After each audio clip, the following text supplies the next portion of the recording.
Hello and welcome to the iBUG Cafe. I'm your host, Sri Roy. This is episode 112, and today is September 8th, 2024. This weekend begins the NFL season, so good luck to your favorite team.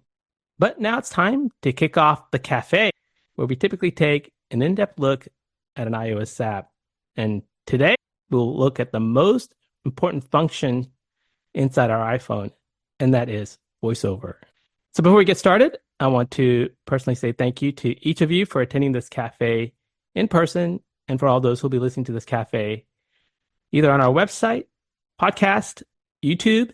And if you find any of our videos helpful, please hit the like and subscribe to our YouTube channel. So that way our very own referee Julie won't throw that yellow flag on you for not subscribing to our channel. We are iBUG today. Website is ibugtoday.org.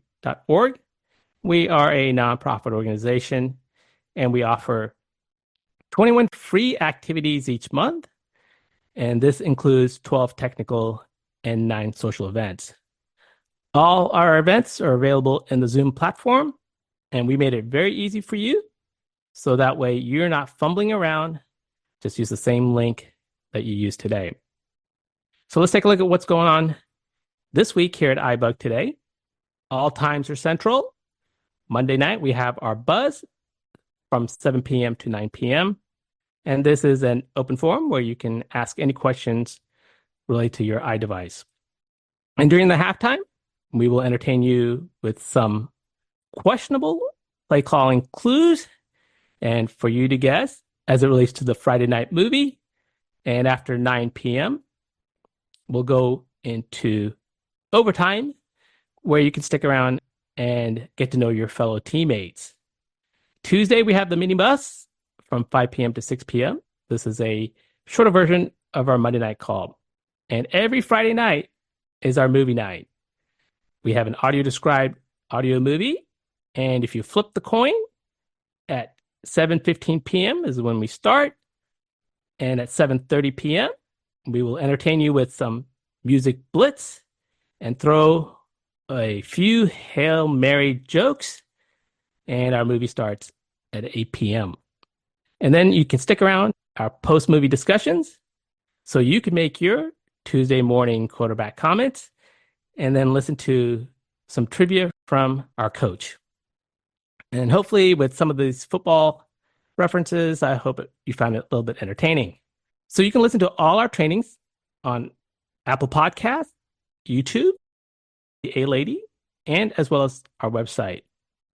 So now it's time for us to go around. You introduce yourself. I've got an icebreaker question, and it's very simple. Do you have a home button or no home button? Just let me know who you are, where you're calling from, and if this is your first time here at the cafe, please let me know. So Herbie, if we can go ahead and unmute everyone. This is Herbie, and I do not have a home button. Really, Felices? I don't have a home button. This is Derek. I don't have a home button. This is Fred, Eugene. Oops. I do not have a home button. This is Mary, and I do have a home button. Terry from Arlington Heights. I do have a home button. Marcia Summers from Daytona Beach, and I do not have a home button. Robert from Chandler, Arizona. I do not have a home button. Sarah in Vermont, and I do not have a home button. Ed from Mary Texas, Linda. and I have a home button. Linda Mary Fox Linda from Massachusetts. Georgia. I do not have a home button. This is Gigi in Houston, and I do not have a home button. Mary Linda from Georgia. I do not have a home button. And I'm speaking for Eugene and Bonnie from Spokane, Washington, and we do have a home button. I'm Lindsay Tilden from San Diego. This is my first time on the call, and I do not have a home button. Paul in Columbus, Ohio, no home button. Hi, Lindsay. Hi, Paul. This is Gary in Austin. I have a home button now, but I probably soon won't. Jake from Michigan, I do not have a home button. Elizabeth from Newfoundland, I do have a home button. Dan from Southern California, no home button for me. New Hampshire, and I do have a home button. Hello, I don't think I was I wasn't unmuted. Linda Faust from Massachusetts, and I do have a home button. Joan from Maryland, my first time, and I do not have a home button. Christopher from Missouri, and I don't have a home button. This is Elaine from Virginia, and I don't know what it means to have a home button because You're on it. This is my first time. And how did you hear about us? From the VIP people in Virginia, Northern Virginia. Oh, great. Okay, welcome. My name is Billy Duquette from Herndon, Virginia, and I don't think I have a home button on my laptop. And Billy, how'd you hear about us? My mom. All right, great lady. There was one other new person, Shri, that you didn't ask how they heard about us. I forget. Yes, I apologize. I actually muted myself. I'll come back and ask that person. That was me. If you Okay, want. how'd you hear about us? I'm Lindsay. I'm from ACB Convention. Okay, great. And I don't think you asked me either. And how did you hear about us? My daughter. I'm Joan. Me, Cristaldi. I'm now in Connecticut. I do not have a home button. All right, welcome, Amy. Thank you. Hello? Yes. This is Joan Burton from Burke, Virginia. I do not have a home button. Welcome, Joan. This is Nancy Stevens from Bend, Oregon, and I do have a home button, and I'm keeping it. All right, okay. Welcome. This is Roy in Texas. No home button. Welcome, Roy. Debbie from Georgia. First time on the cafe. No home button. And Debbie, how'd you hear about us? Well, I usually go to the Apple workshops, and it's iBUG Life, and I get your emails. Okay, well, welcome. Thank you. Hi, it's Vanessa. Hi, Vanessa from Georgia. No home button. All right, welcome, Vanessa. This is John from BC, Canada, and my iPad has a home button. All right, welcome, John. This is Intisar from Iowa, and I do have a home button. All right, welcome. Thank you. Linda from Texas, and I do have a home button. Welcome, Linda. This is Dee from Southern Illinois. I have a home, but no button. Okay, well, welcome.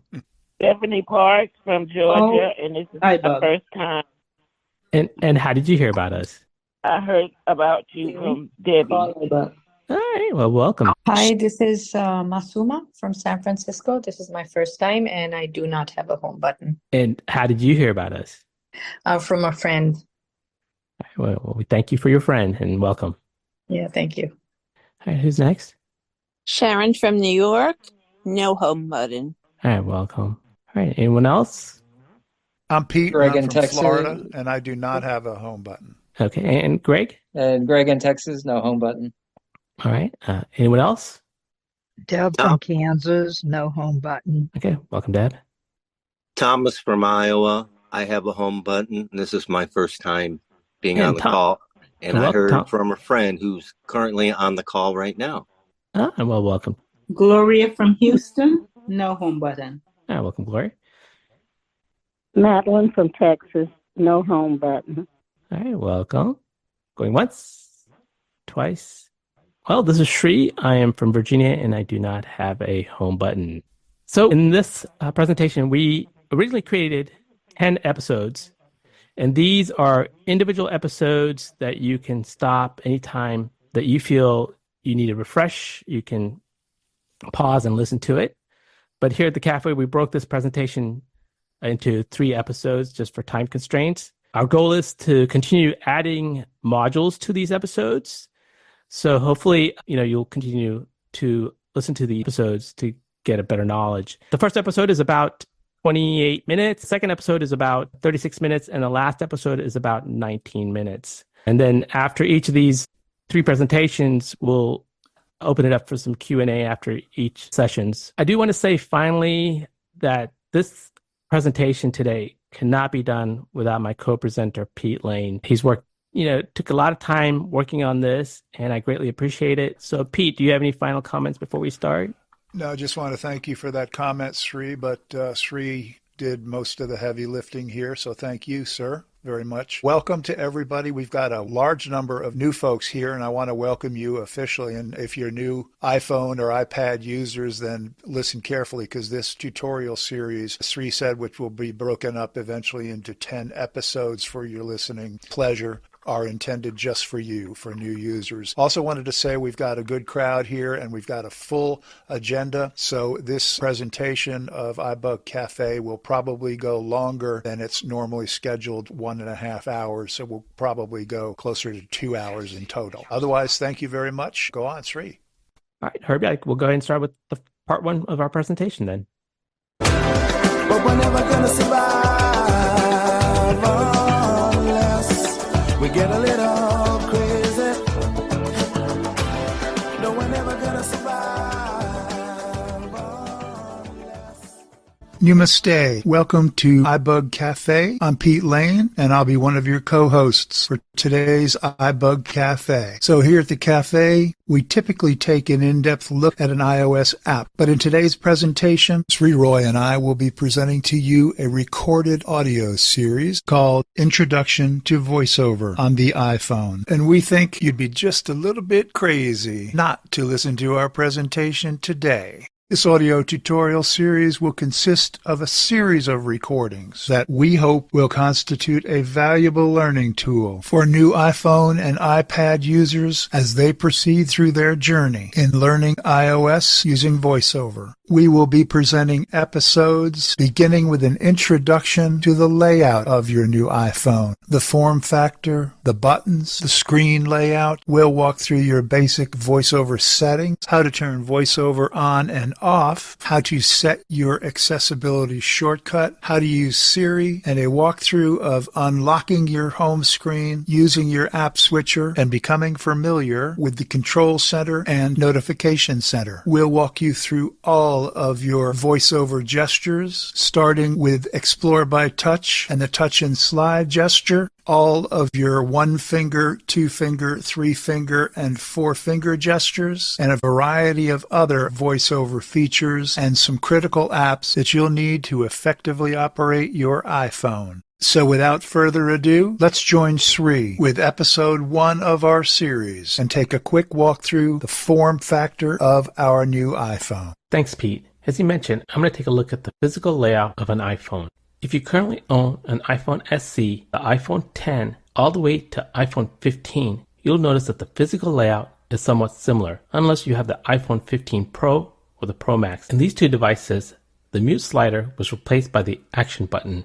I do also want to mention that the iPhone 15 series, finally, Apple moved away from Lightning port to USB-C. I'm going to go ahead and start off by taking a look at the physical layout of an iPhone from SE all the way up to 15. On the top left side of the phone, you'll find the mute slider. Simply sliding it to the back mutes the phone. Silent mode. And sliding it towards the front of the phone unmutes it. Ring mode. And if you have an iPhone 15 Pro or Pro Max, the mute slider was replaced by the action button.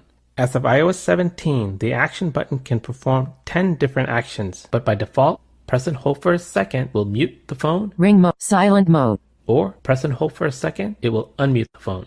Silent ring mode. One thing to remember, when your phone is muted, you will not hear any notification or the ringer or any sound. However, there are some things that will not get muted. For example, VoiceOver, and if you're watching a movie or listening to any type of audio. Next, below the mute slider or the action button is the volume up button. Press it once, it'll increase the volume in small increments, or press and hold and it'll increase the volume in larger increments. And below that is the volume down button. Press down once will lower in small increments, or press and hold the volume down button will lower the volume in larger increments. And one thing to remember is that these volume controls are controlling the iPhone volume and not the VoiceOver volume. Now let's take a look at the right side of the phone, and there is only a single button, and that is called the side button or the power button. And a little bit later on, we'll take a look at the difference between the use of the side button on a device that doesn't have a home button and compare it to a device that does have a home button. And if you do have an iPhone SE or any other models up to iPhone 13, there is a SIM card slot either on the left side or the right side. If you currently own an iPhone 14 or newer, then there is no physical SIM card slot, but rather it uses an eSIM. And that covers the left and the right side of the iPhone.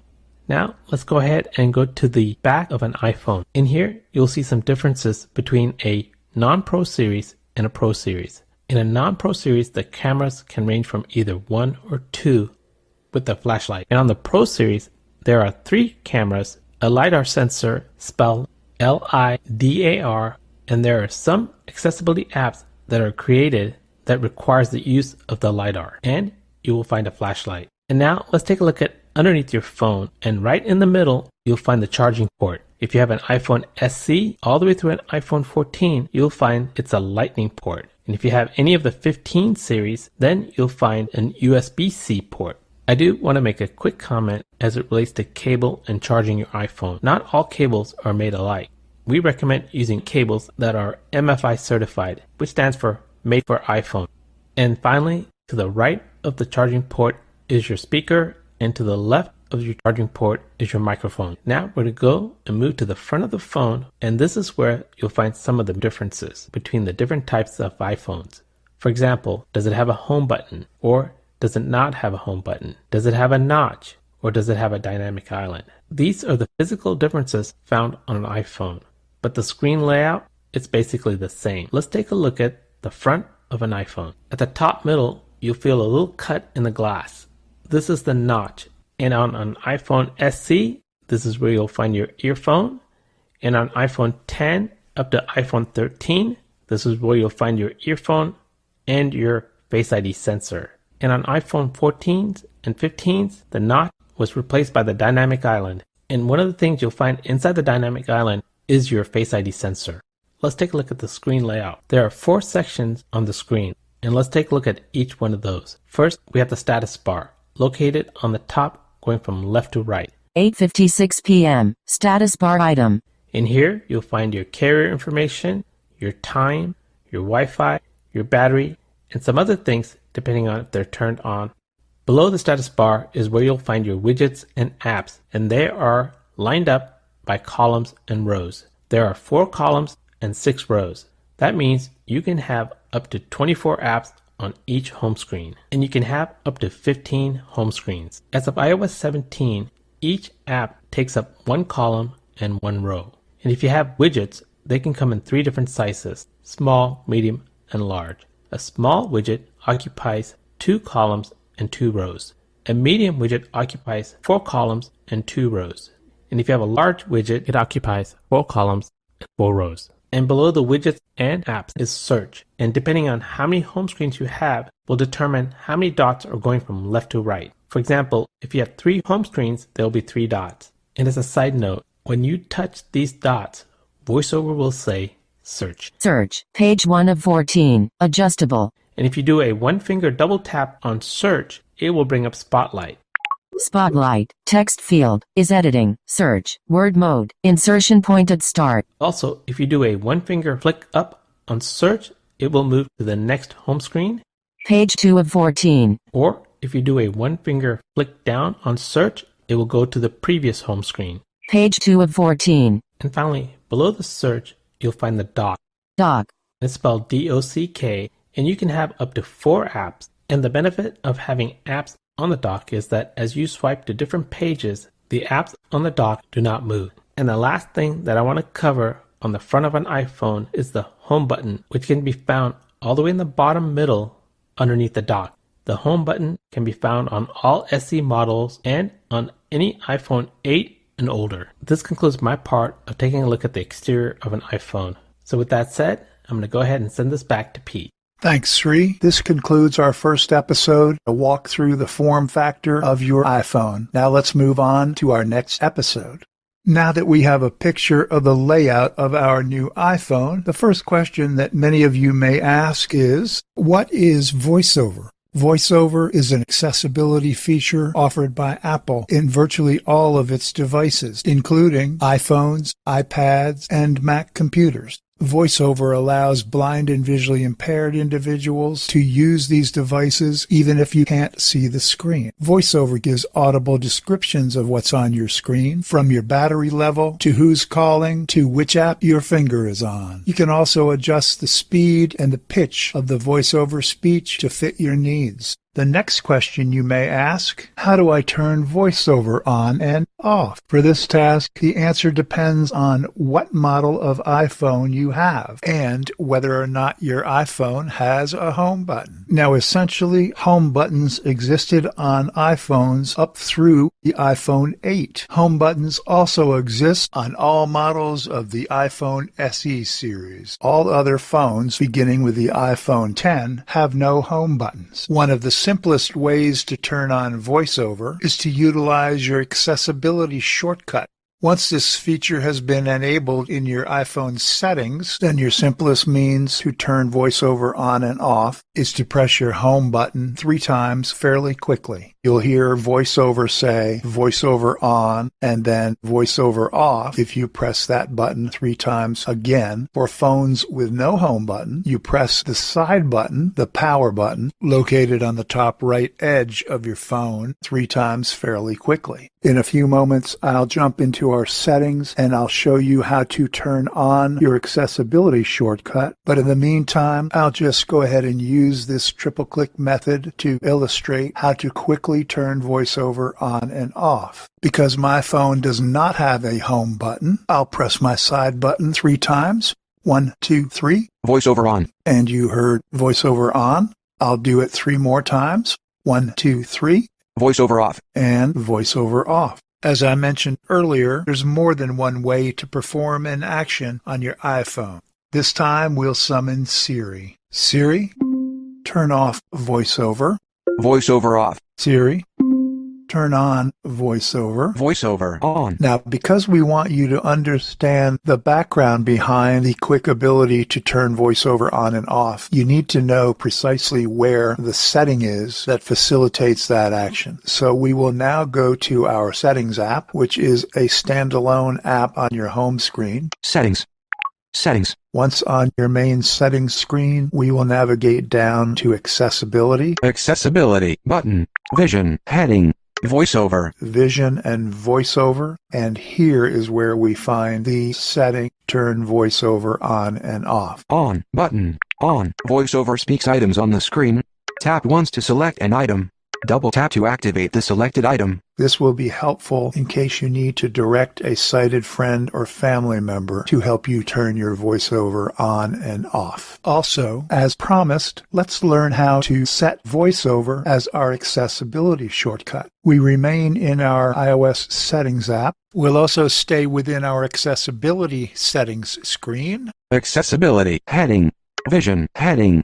VoiceOver on. I'm moving down the screen past the Vision and VoiceOver setting all the way to the bottom of this screen where we encounter Accessibility Shortcut. Accessibility Shortcut. VoiceOver button. Configure and then triple click the side button to toggle accessibility features on or off. Triple click the side button for triple click our side button. We will then select which particular shortcut we prefer out of a long list of options, such items as Assistive Touch, Background Sounds, Classic Invert. Assistive Touch, Background Sounds, various choices of visual settings if we have low vision. But as we hear Selected VoiceOver, we have selected VoiceOver as our accessibility shortcut. We'll learn much more about all of these other choices as you master your iPhone and VoiceOver. Coming up in our next episode, Sri will review how to use Siri.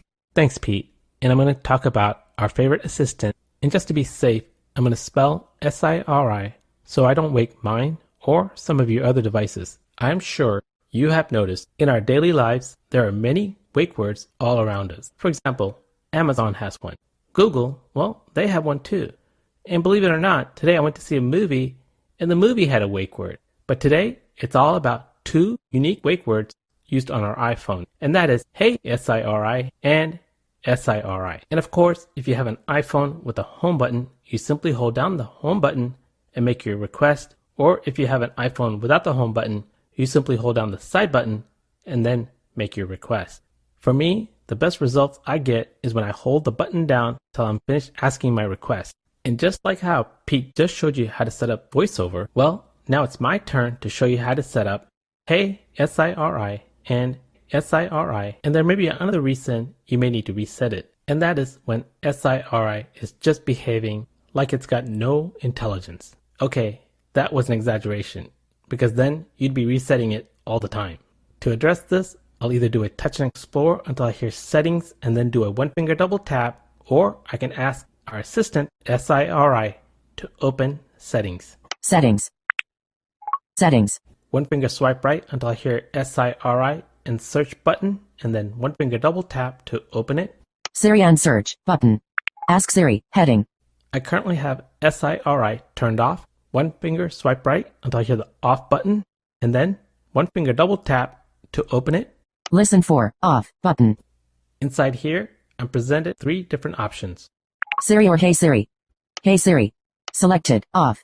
As I just mentioned, mine is currently set to off, but what I like to select is both Hey Siri and Siri as my wake word. One finger swipe left until I hear Siri and Hey Siri, and then one finger double tap to select it. Siri or Hey Siri. Set up Siri and Hey Siri, heading. Swipe right to get Apple's definition. This helps Siri recognize your voice when you say Siri or Hey Siri. One finger swipe right until I hear the continue button, and then one finger double tap to open it. Continue button. Now, for Siri to recognize my voice, I'll need to repeat these 5 sentences. Step 1 of 5. Siri, how's the weather? Siri, how's the weather? Step 2 of 5. Hey Siri, send a message. Hey Siri, send a message. Step 3 of 5. Siri, set a timer for 3 minutes. Siri, set a timer for 3 minutes. Step 4 of 5. Hey Siri, get directions home. Hey Siri, get direction home. Step 5 of 5. Siri, play some music. Siri, play some music. Now I have successfully set my voice to recognize Siri, and I can use either Hey Siri or Siri as my wake word. If you do experience any issues with Siri, once again, go in and select the off button and then repeat the following steps that I just covered. Siri is ready, heading. Swipe right to get Apple's definition. iPhone will listen for Siri or Hey Siri at the beginning of requests. Once you're talking to Siri, you can add another request without saying its name again. One finger touch and explore until I hear the done button located on the top right corner, and then one finger double tap to select it. Done button. Done. Selected. Siri or Hey Siri. Now there's one more Siri setting that I want to cover, which can be found inside accessibility, and that is if your screen is covered or if you have your phone facing down, there is a setting that you need to enable if you want the wake word to be recognized. I will say that this setting is a personal choice, and for me, I have this setting turned off. This way, I have the best of both worlds. If I want Siri to hear me, then I make sure my phone screen is facing up and not covered.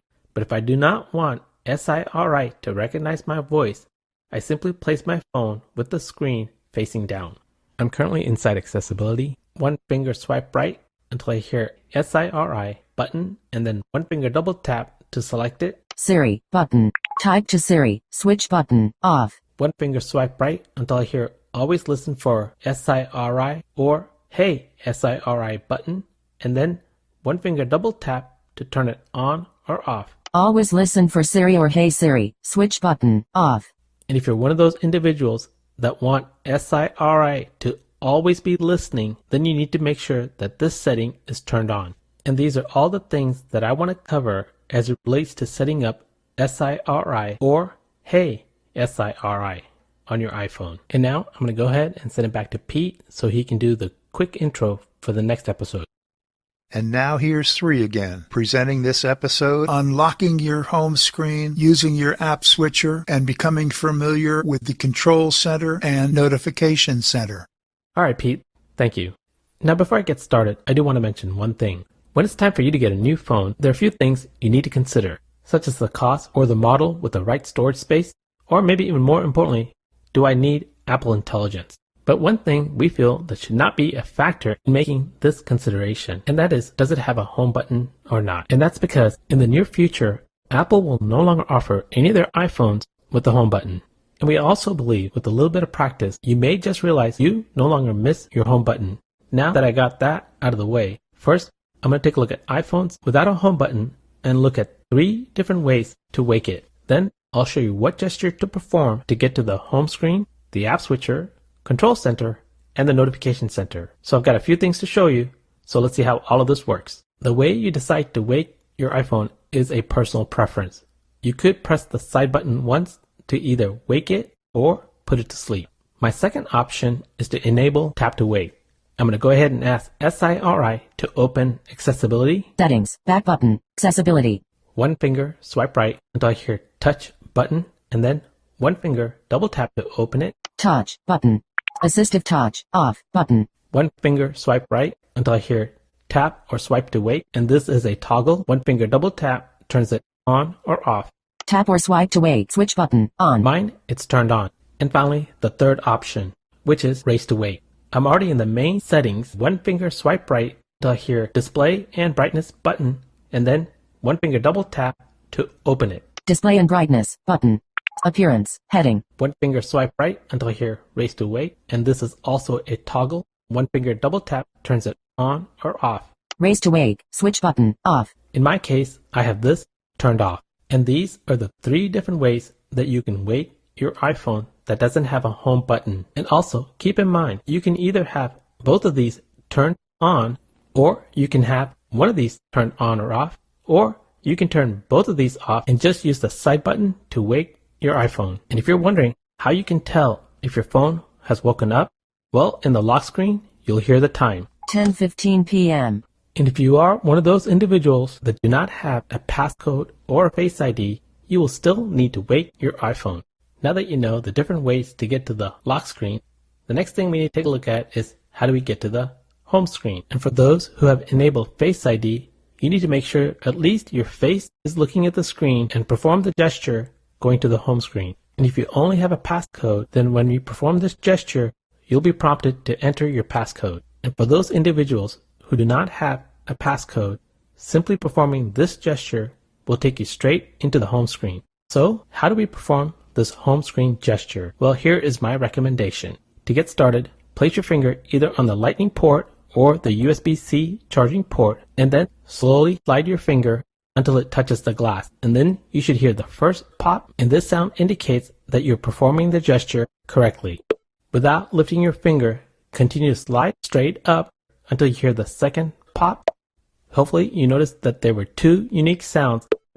And then lift your finger, which brings up the home screen. So let's try this again. I'm going to place my finger by the charging port and slowly slide my finger until I touch the glass, which should bring up the first pop, and then continue to slide my finger until I hear the second pop, and then I'll lift my finger, which will bring me to the home screen.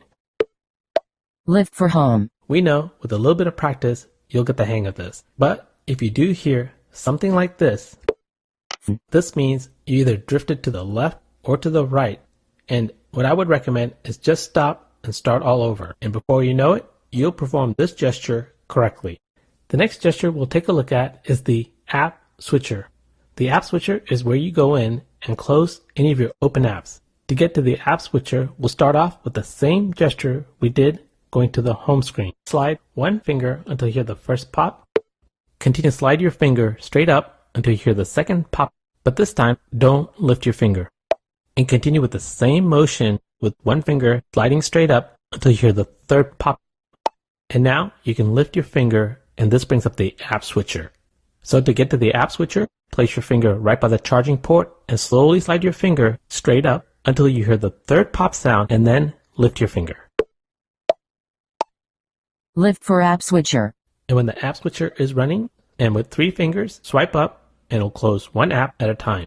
Just make sure your fingers are apart. And keep in mind, if you hear anything like this, phone, just stop and start all over. And pretty soon, you will have mastered these 2 gestures. Next, we're going to take a look at how to get to the control center and the notification center on an iPhone that doesn't have a home button. And we have 2 different ways that we can do this. First, we'll take a look at the traditional way. This is where you bring the VoiceOver focus onto the status bar and then do a 3-finger swipe up, and that will bring up the control center. So I'm going to do a touch and explore until I hear the status bar. And don't forget, the status bar is what is on the top of the screen going from left to right, where you'll find information such as your carrier, your Wi-Fi, and the battery. Verizon, status bar item. And now, with 3 fingers, anywhere on the screen, swipe up, it'll bring up the control center. Control center, airplane mode, switch button, off. Next, we'll take a look at how to get to the notification center. Once again, I'll do a 1-finger touch and explore until I land on the status bar. VZW Wi-Fi, status bar item. With 3 fingers, swipe down anywhere on the screen. Notification center, reminders. The next way to bring up the control center and the notification center on an iPhone that does not have a home button is by placing a finger on the top of the screen and then sliding it straight down. So let's take a look at how to get to the control center first. All you need to do is place one finger on top of your iPhone and slowly slide straight down. And then when your finger touches the glass, you'll hear the first pop, and without lifting your finger, continue to slide straight down until you hear the second pop, and then lift your finger, brings up the control center. Control center, airplane mode, switch button, off. And to access the notification center, you guessed it, you're going to continue to slide straight down with one finger until you hear the third pop, and then lift your finger, brings up the notification center. Notification center. And those are the gestures to get to the home screen, the app switcher, control center, and the notification center on an iPhone that doesn't have a home button. And now let's take a look at iPhones that do have a home button. And if you have set up a passcode and a Touch ID, all you need to do is place that finger that you created the Touch ID with on the home button and press once, and it should take you to the home screen. And if you did set your iPhone with a passcode but not the Touch ID, all you need to do is press the home button once and it'll redirect you to enter the passcode. And finally, if your iPhone does not have a passcode, simply press the home button once, will take you straight into the home screen. And if you need to access the notification center or the control center, simply follow the directions that I mentioned about the traditional way to access it. And once your iPhone is unlocked, and if you ever need to go to the home screen, simply press the home button once. And if you want to get to the app switcher, simply press the home button 2 times quickly. App switcher, messages, active. And then anywhere on the screen, 3-finger swipe up on the app that VoiceOver focuses on will close one app at a time. Closing messages, calendar, active. So a quick summary that was covered is how to go to the home screen, the app switcher, control center, and the notification center on an iPhone that doesn't have a home button and an iPhone with a home button. So having an iPhone that doesn't have a home button, you may just realize it's not so crazy. This concludes this part of our presentation. Now we'll take a few minutes for your comments, questions, and suggestions. All right.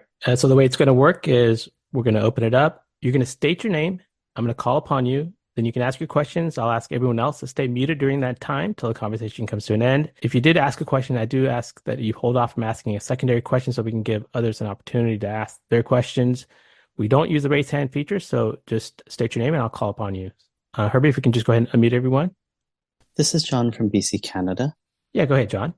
I have a few comments. So on an iPad, I noticed that with respect to the dock, there's a setting in which you can set your dock so it has the recently used apps. So I discovered this inadvertently. I didn't understand why my apps were different in the dock. Is because you can choose the apps that you always use or the apps that were recently used.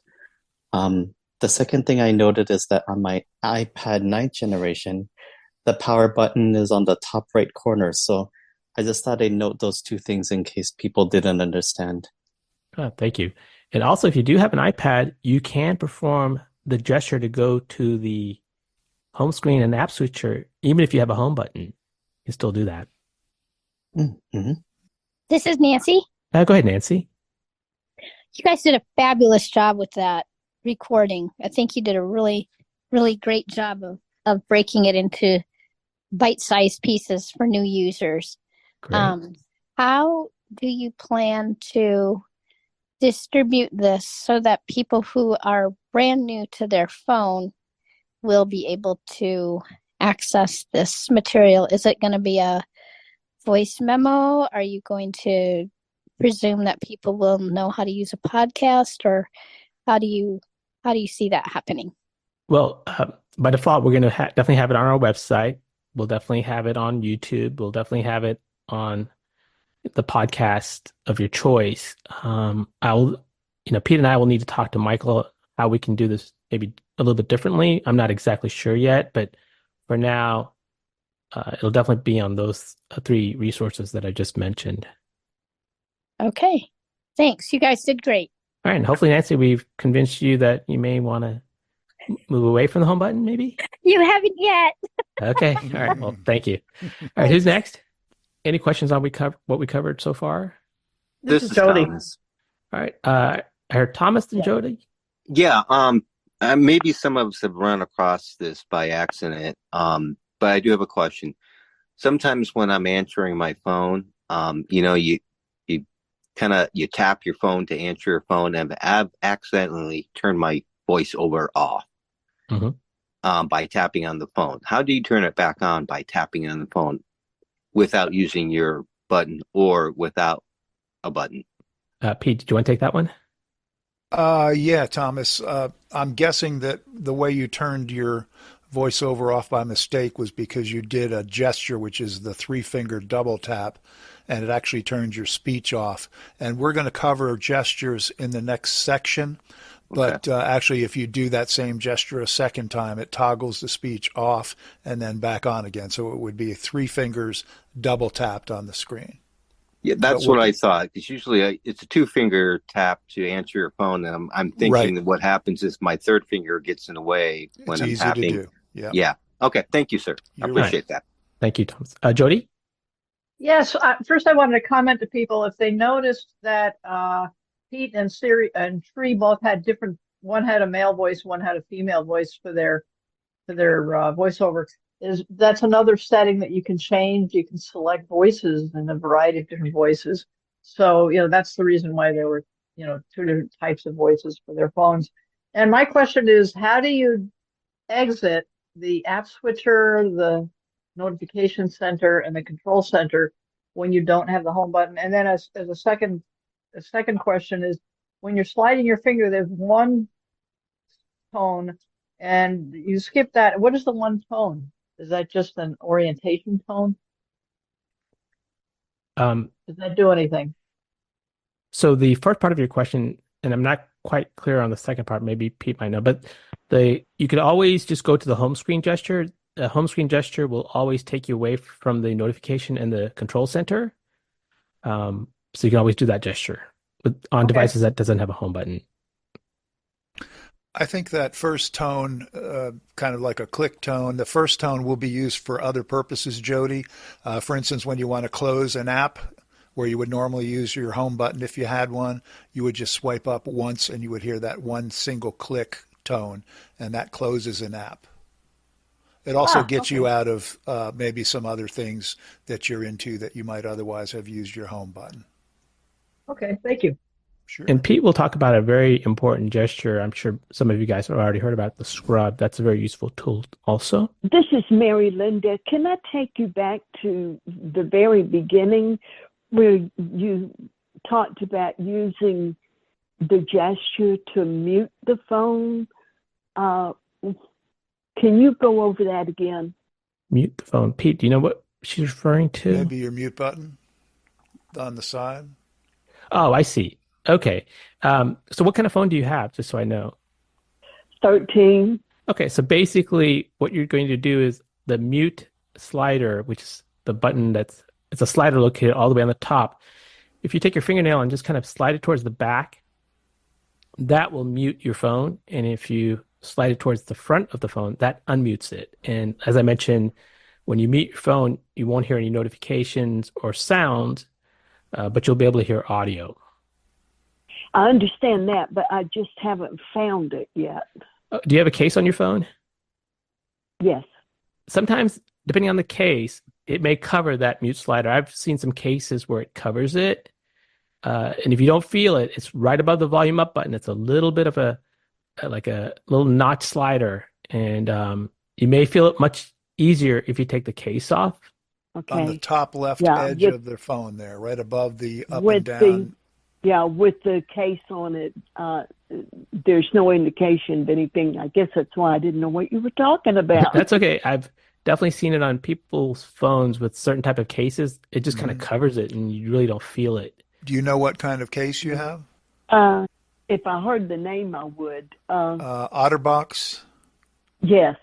Yes, those often have lids that kind of close and snap shut over the holes in the phone to keep it a little more waterproof. So if you feel around there, you might find a kind of a little tab on door. It's kind of like a door that shuts. So see if you can open that, and then inside that is what Sri's talking about. You'll find a little slot or a little hole in there, and in that is a slider thing, and you push it forward to unmute phone so you can hear your ringtones and the other tones, and you push it toward the back of the phone to turn those ringers and sounds off. Yeah. Okay. Thank you. I never knew I had that. Yeah, Well, surprise. mhm. Christmas. Thank you. You're welcome. Who's next? Hi, this is Masuma. Go ahead. I want to make a comment and I have a question. So Sure. thank you very much for doing this. I've realized I was doing so many things wrong. And thank you for doing this. It's just so helpful. And my question is when I make a phone call with a voiceover and you have to select options. My voiceover, I mean, it first of all, it goes to loudspeaker on its own, which is good for me because then I can hear it if I'm not wearing headsets. And then when I'm moving towards like the digit the option that I want to select, it just goes to goes to the phone, like it's on loudspeaker, then it goes back to the phone, and then it I don't know where it goes back to. Then it goes back to hide the keypad. So I have difficulty dialing phone numbers where you have to select options. Yeah, so maybe one of the other modules Pete and I can work on is how to create pause and automatic pre-dial these digits after you dial a number. The only other thing I can think of, and maybe Pete can add something else to it, is it does hide if you bring the phone close to you, the keypad goes away. And if the keypad does go away, and in the call, there is a hide button. And if you have the hide button, you have those 6 sub options. And one of those 6 sub option is one of the buttons is the keypad, which will bring the keypad back. Yeah, but then why does it go away? Like first it goes on loudspeaker on its own, and I never select it. It goes on, and then it goes off. And then when I'm trying to look for the digits, and let's just say if I want to select option 3, and I'm there, then it goes back to hide the keypad. Then I have to go all over again to finding that option number 3 and then click on it. Yeah. Pete, do you have any thoughts? Yeah, the reason it goes from loudspeaker to the ear slot, which is that little slot up at the top of the glass, which is your earphone, is because there is a proximity sensor in the phone. And whenever you bring the phone close to a solid object, such as your face or your hand or, a piece of clothing or something, that sensor will think that you're getting it close to your ear and you want to turn off the speaker. So it turns the speaker on and off as it gets close to and farther away from a solid object. And that's probably what's triggering your options button, as Sri said, turning it into a hide button. Oh, okay. Yeah, that makes sense. Okay. All right. Yeah, thank you very much. You're welcome. All right, who's next? And Herbie, how are we looking on time?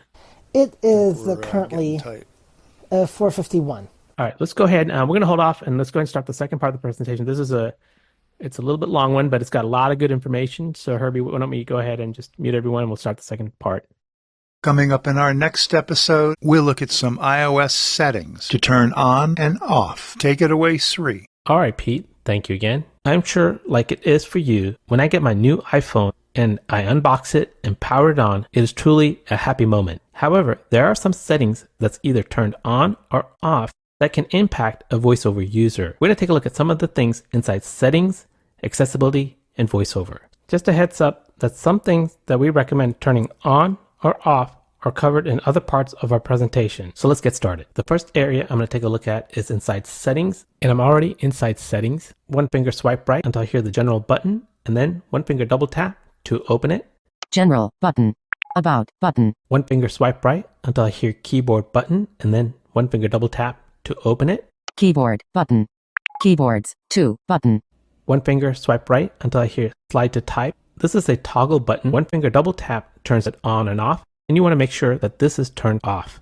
Slide to type, switch button, off. And if you do have it turned on, it could impact your typing. Next, to go back to the previous screen, touch and explore until I hear general back button, which is the first element located on the top left corner, and one finger double tap to select it. General, back button. General, keyboard, button. Next, need to get back to the main settings screen. Another way to get to the first element, 4-finger single tap near the top of the screen, lands on settings, back button, and one finger double tap to select it. Settings, back button. Settings, settings, heading. One finger swipe right until I hear the phone button, and then one finger double tap to open it. Phone, button. Allow phone to access, heading. One finger swipe right until I hear incoming call button, and then one finger double tap to open it. Incoming calls, full screen, button. When iPhone is unlocked, display as, heading. In here, there are two options. Banner.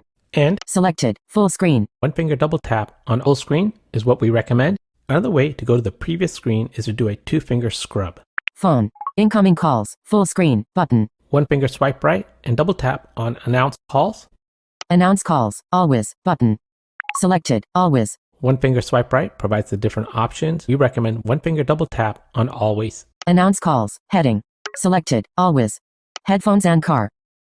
Headphones only. To go back to the previous screen, 2-finger scrub. Phone, announce calls, always, button. To go back to the previous screen, 2-finger scrub. Settings, settings, heading. One finger swipe right till you hear display and brightness button, and then one finger double tap to open it. Display and brightness, button. Appearance, heading. One finger swipe right until you hear auto lock button, and then one finger double tap to open it.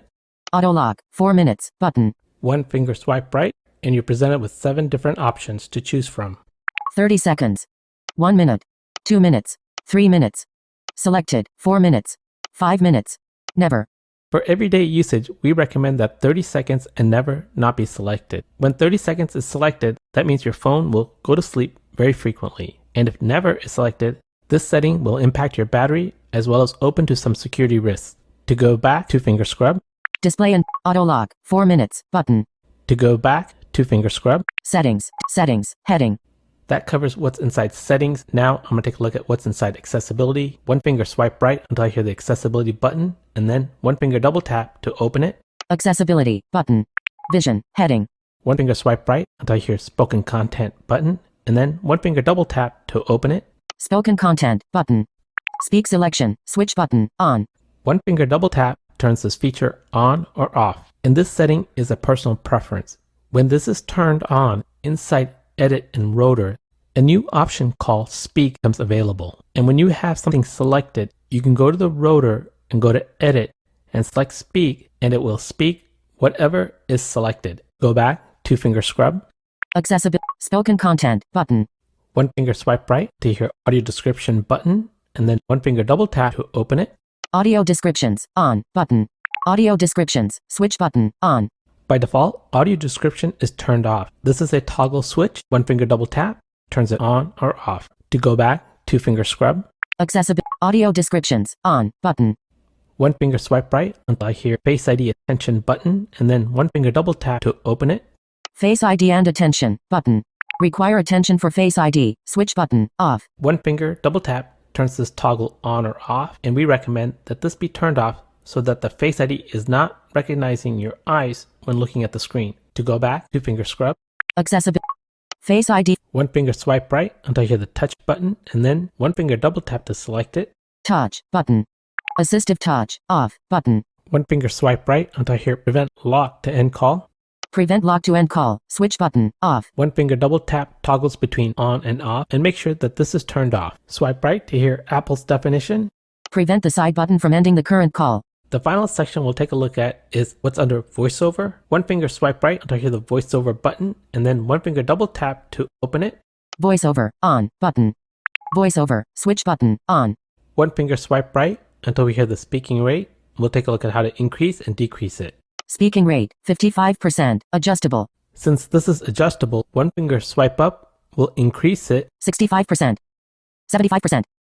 And one finger swipe down will decrease it. 65%, 55%. One finger swipe right until I hear voice recognition button, and then one finger double tap to open it. Voiceover recognition, button. Using on-device intelligence. One finger swipe right until we hear the image description button, and one finger double tap toggles between on and off, and this is a personal preference whether you want this on or off. In my case, I've turned this on. Image descriptions, on, button. Swipe right to hear Apple's definition. Your iPhone will speak descriptions of images in apps and on the web. One finger swipe right until we hear screen recognition, and this is a personal preference whether you want this on or off, but I've decided to turn mine off.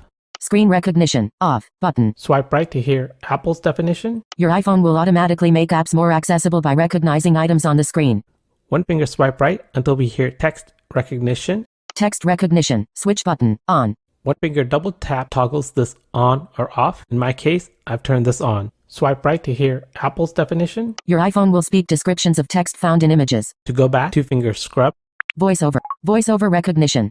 One finger swipe right until we hear verbosity button, and then one finger double tap to open it. Verbosity, button. Punctuation, button. One finger swipe right until you hear emoji speak button, and then one finger double tap. Emoji, speak button.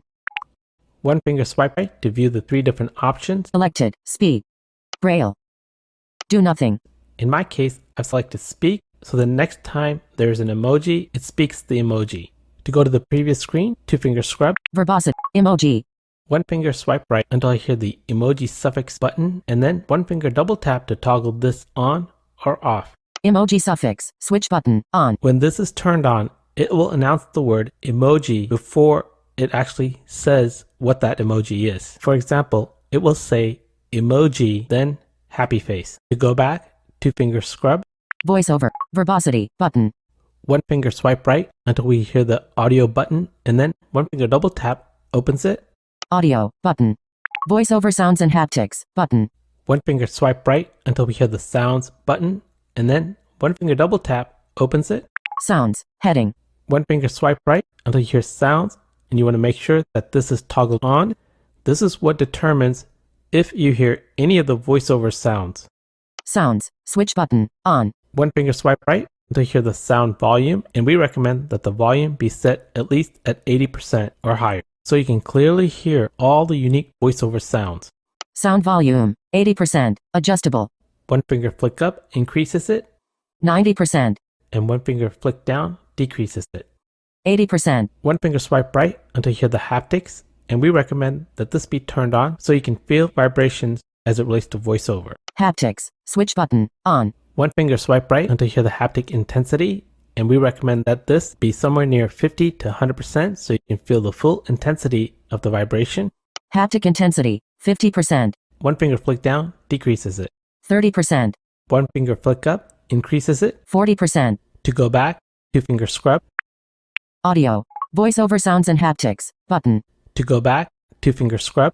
Voiceover, audio, button. One finger swipe right until you hear rotor button, and then one finger double tap opens it. Rotor, button. Rotor items, button. One finger double tap on rotor items opens it. Selected, words. One finger swipe right until you hear text selection.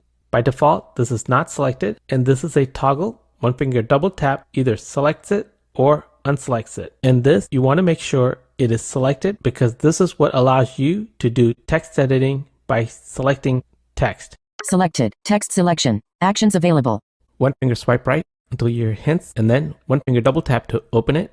Hints, actions available. One finger double tap either selects or unselects this, and you want to make sure that this is selected because this is what provides these hints when you land on an element. VoiceOver tells you what actions you can perform. Selected, hints. To go back, two finger scrub. VoiceOver, rotor, button. One finger swipe right until you hear activities button, and then one finger double tap to open it. Activities, button. Programming, button. Actions available. By default, this programming button is enabled, and it impacts some of the verbosity settings in the applications that you use within VoiceOver, so we recommend that you remove it. One finger flick up or one finger flick down until you hear delete. Delete. And then one finger double tap to remove it. Performed action. To go back, two finger scrub. And the final thing that I want to look at is typing. One finger swipe right until you hear typing button, and then one finger double tap opens it. Typing, button. Typing style, touch typing, button. One finger double tap brings up the three different options. Standard typing. If you're new to VoiceOver, we recommend you select standard typing. This is when VoiceOver focus is on a character, number, symbol, etc., you then have to do a one-finger double tap to select it. Selected. Touch typing. This is when VoiceOver focuses on a character, number, symbol, etc. And when you want to select it, all you need to do is just lift your finger. Direct touch typing. This is when your finger touches a character, number, symbol, etc. automatically selects it. And this concludes this part of the presentation. And these are all the recommendations that we suggest that you turn on or off inside Settings, Accessibility, and VoiceOver. And now I'm going to send it back to Pete. In the next episode, he's going to cover is finger gestures.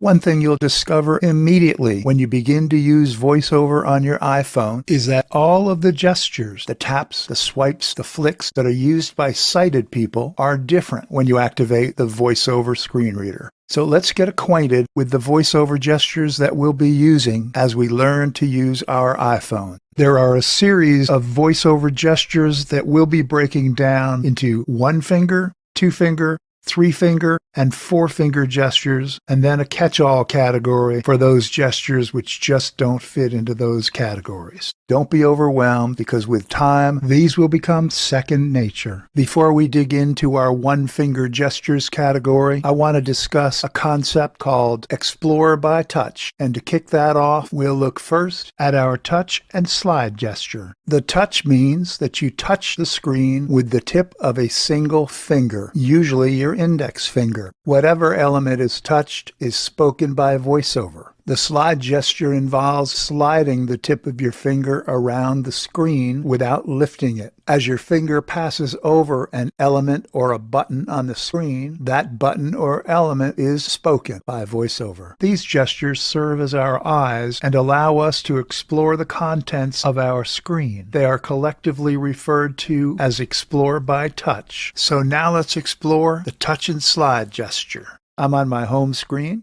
Let me find what's in the top left corner of this particular home screen by touching. WhatsApp 5 new items. The first app on this particular home screen is the WhatsApp app. For the slide gesture, let's see if I can slide it straight to the right and go across this top row. Messages, one unread message. Messages is the next app on this line. Newsify. And yes, then comes Newsify. X, 20 new items. And X, formerly known as Twitter, is the fourth and final app in this row. Now keep in mind that your home screen is structured in the form of a grid with rows from top to bottom and 4 columns from left to right. We are on the fourth and final column in the top row of this grid. Now let me slide my finger straight down the screen, which will take me to the fourth and final app on the next row down, and then I'll see if I can slide my finger straight to the left and go in reverse sequence back to the beginning of that row.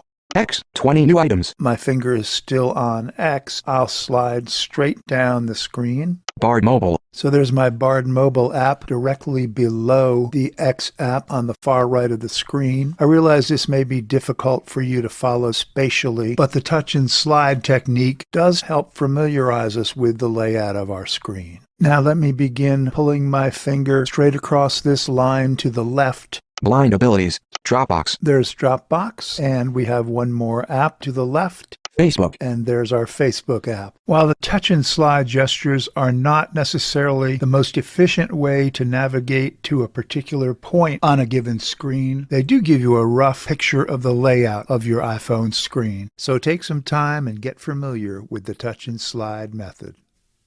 Now that we're familiar with the concept of Explore by Touch and our touch and slide gesture, let's proceed on to our other VoiceOver gestures. We'll start off with our one-finger gestures. And our first one-finger gesture, flick right, also referred to as swipe right. A flick is a very light, short gesture performed with the tip of an index finger to flick from left to right as if you're flicking a speck of dust off your screen. This gesture advances you to the next element on your screen. I'll demonstrate. I'll flick one element to the right. Bard Mobile. Bard Mobile is the next app on my screen. And again, YouTube. YouTube Music. And I'll pick up the speed now and flick more quickly. Streaming apps folder. Messenger. fantasy, downcast. Be very careful that nothing else touches the front of your screen. For example, don't let your sleeve touch the front of your screen, or your palm, or another finger. This can draw your focus away from where you're trying to flick. It may be helpful to rest the palm of your hand on your desk or table while performing this gesture. Also, keep in mind that it's okay to flick anywhere on the screen, regardless of where your voiceover focus lies. For example, if your focus lies in the top left area of your screen, such as here with my WhatsApp app, you don't have to perform your flick in that particular part of the screen. You can flick anywhere on your screen and your voiceover focus will move on to the next element. You'll need to practice this gesture in order to get the hang of it, but I can pretty much guarantee that with practice will come an increased comfort level. You can do it anywhere on your screen. Just touch your finger to a particular element until VoiceOver tells you the name of that app. Then flick right continually, increasing your speed as you become comfortable with the gesture.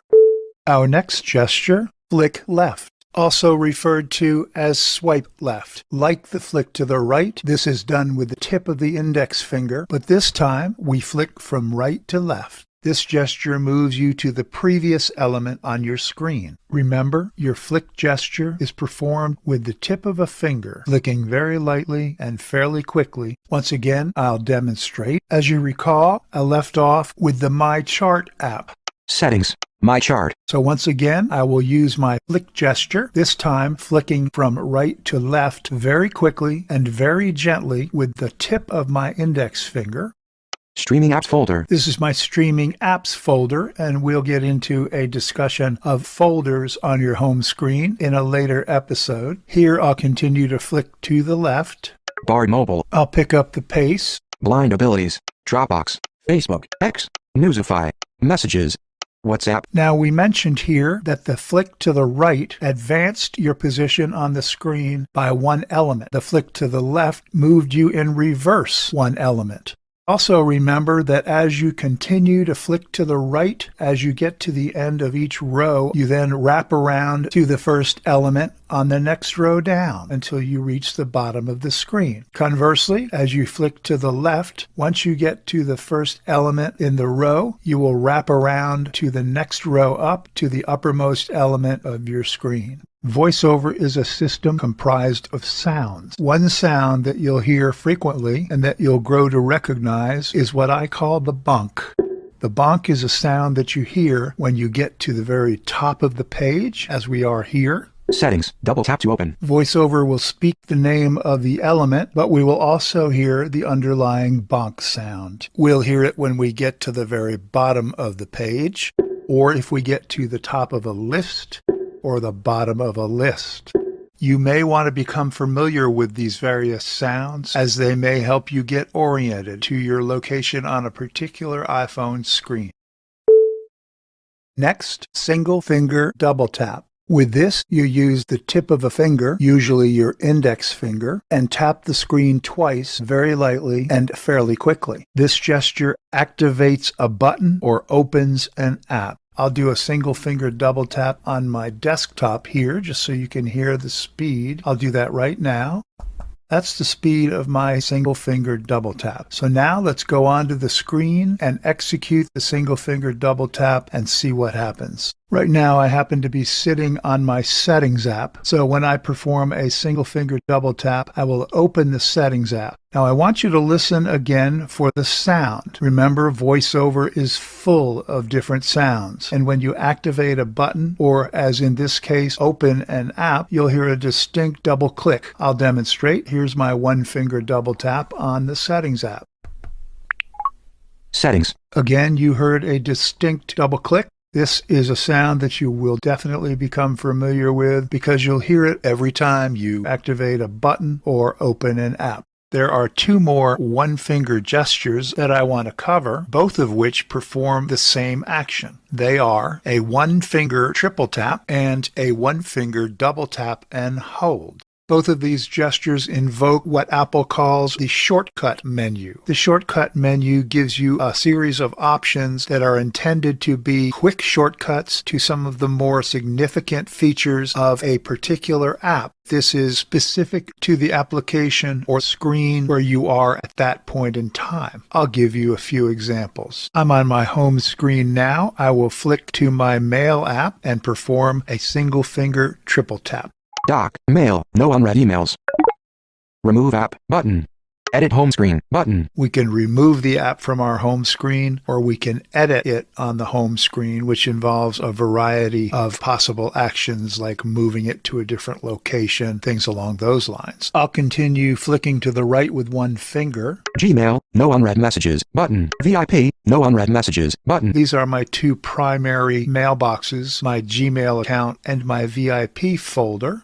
Search, button. New message, button. Dismiss context menu, button. Two final options, a search button and a new message button, both of which are very important buttons. And the last button is the dismiss button, which we will see regardless of where we're located. Let's see what the single finger triple tap brings up when we tap it on the Messages app.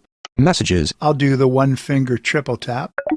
New message, button. Notice that you'll hear a different sound as well. That denotes the sound of the one finger triple tap and the one finger double tap and hold, which I'll demonstrate in just a moment.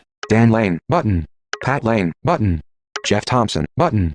Edit home screen, button. Remove app, button. This shortcut menu brought up Dan Lane, Pat Lane, and Jeff Thompson, which happen to be the three names at the top of my conversations list on the main screen of my Messages app. And again, we have a couple of recurring buttons, Edit home screen and Remove app, that will appear whenever and wherever we invoke the shortcut menu. Let's go look for another app where our shortcut gesture might be helpful. By the way, there is no list of apps for which the shortcut menu would be particularly helpful. You'll just have to explore and try it on various apps. Amazon. This is the Amazon shopping app. Rather than using a single finger triple tap, I'll perform a single finger double tap and hold, which accomplishes the same action. I'll do that now. Single finger double tap, and on that second tap, I will hold it on the screen. It doesn't have to be with a lot of pressure. I merely leave that second tap in contact with the screen until I hear that distinct sound. There's that distinct sound. Search, button. Cart, button. View orders, button. Today's deals, button. Edit home screen, button. Share app, button. Remove app, button. This time our shortcut gesture brought us straight to some very useful locations in the Amazon app. Our cart, our search button, view orders, and today's deals. These are all areas in the Amazon app that I would normally have to hunt for when I opened the app itself. So there you see how effective and how quickly this gesture can get you to some pertinent and important areas of a given app on your iPhone. Dismiss context menu, button. I'll perform a single finger double tap.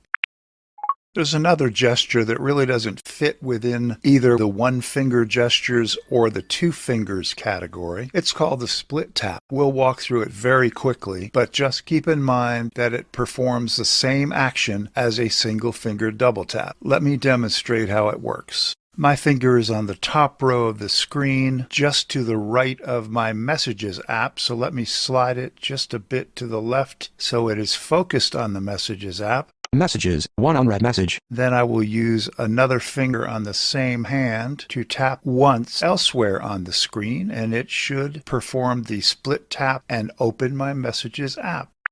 There we go. Messages. 3B. Roy. Hi Pete. Planning to go to Sunglasses Hut to check out the Ray-Ban in a few hours. Now my finger is currently resting on that text line that Sri just sent me, so I'll slide it down until we get to the text field. I'll just slide it down. Apps. Button. Message. Text field. Is editing. iMessage. Now I'm holding my finger on the text field, and I know the dictate button is to the right, so I will slide to the right until I get to the dictate button. Dictate. There, my finger is now on the dictate button. This time I'll use my left hand because my right hand is on the dictate button, and I'll just tap anywhere else on the screen with the index finger on my left hand, and that will be a split tap. Dictate.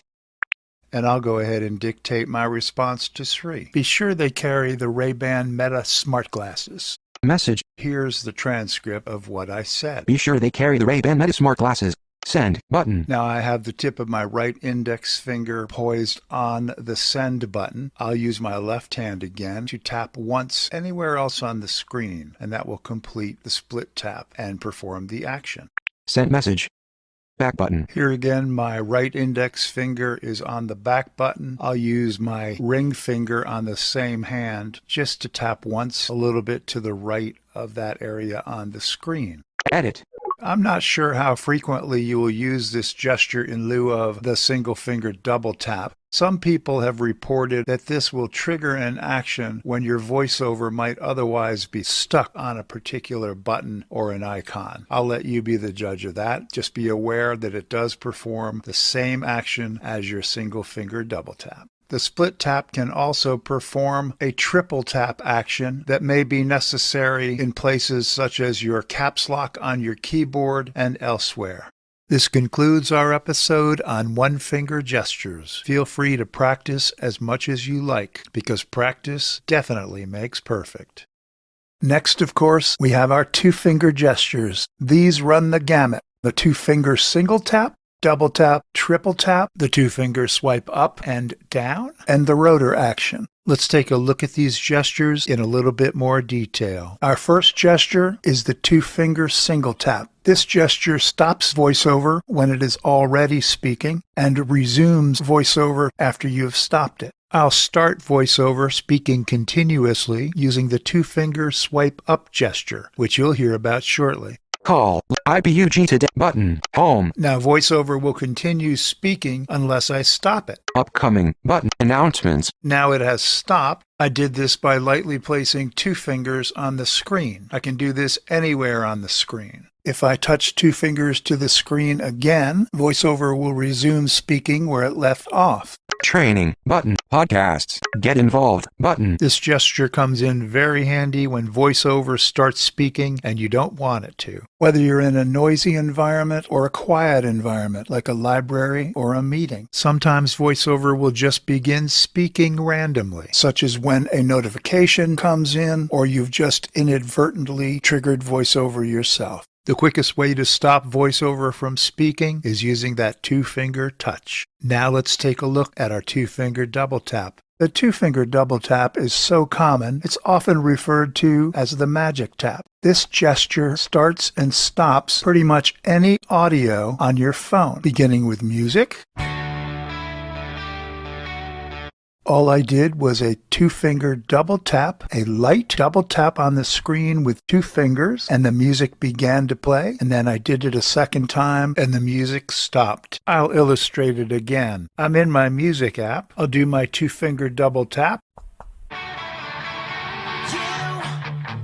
and the two-finger double tap to stop it. Now in my podcast app, two-finger double tap to start. Welcome to Blind Abilities. I'm Jeff Thompson. And I'm Pete Lane, our guest today. This is a very helpful gesture, and I recommend strongly that you practice it as much as possible. In fact, an excellent application of this gesture is with listening to this particular audio series. It's a simple and easy gesture to stop the audio playback while you practice a particular gesture that we're covering. It also works in the Bard audio player on audiobooks. The Burning Room. Heading. Two-finger double tap. That's the thing. It's out east of here, the next county over, he said. We would have to go soon so you can be back in time for Meals on Wheels. And again. Stop. And in our voice stream reader. Apple revolutionized personal technology. And I did it a second time to stop the playback. A really handy use for the two-finger double tap is to answer a phone call. Pat Lane or two others. Accept button. I'll do my two-finger double tap now.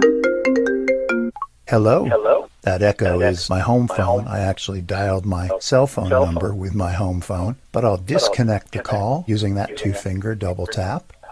There we go. Another handy use for the two-finger double tap is to initiate dictation. I'm in my Safari app. Safari is a web browser, so I will dictate the website that I want it to research on the internet. When I perform my two-finger double tap, you will first hear a bell to indicate that dictation has begun, followed by a second bell indicating that my dictation is complete. Here's my two-finger double tap.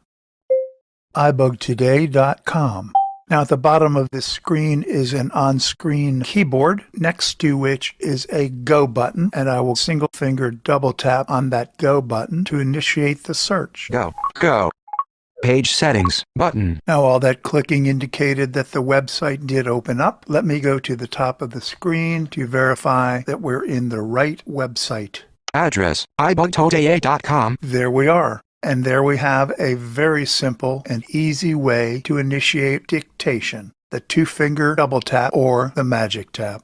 Now let's see how the two-finger swipe up and down work. These are both read-all gestures. The two-finger flick down reads from the current spot on your screen all the way to the bottom of that screen. The two-finger flick up is truly a read-all gesture, as it goes immediately to the top of your screen and begins reading all the way to the bottom of the screen. Let's check it out. The two-finger flick down begins reading at your current spot on the screen and continues reading all the way to the bottom of the screen. I'll show you what I mean. I'll pick a spot on our current screen. Photography folder, 2 apps. Double tap to open. First, I'll use my two-finger single tap to stop VoiceOver from speaking. Now I'll use my two-finger swipe down to read from the current spot all the way to the bottom. Here we go. Two fingers lightly sliding straight down the screen. Photography folder, 2 apps. Camera, notes, FaceTime,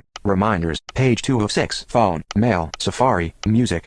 And there it went, all the way to the bottom of the screen. And now, since I'm at the bottom of the screen, I'll try our other gesture, the two-finger swipe up. Here I go, swiping straight up the screen with two fingers, very lightly. VoiceOver will begin reading at the top of the page and continue all the way to the very bottom element on the page. Settings, App Store, News, Contacts, Weather. To save us a little time, I'll stop VoiceOver from speaking with my two-finger single tap. Trust me, though, it's reading all the way down to the very bottom right element on my screen. Another two-finger tap is our two-finger triple tap. This gesture opens what we call our item chooser. Essentially, the item chooser lists everything on the screen in alphabetical order. Let me demonstrate. I'm now on my home screen. Settings. Now I'll flick to the right. App Store, News, Contacts, Weather, Messenger. So as you can hear, I have a series of apps that are not currently in alphabetical order, but when I perform my two-finger triple tap,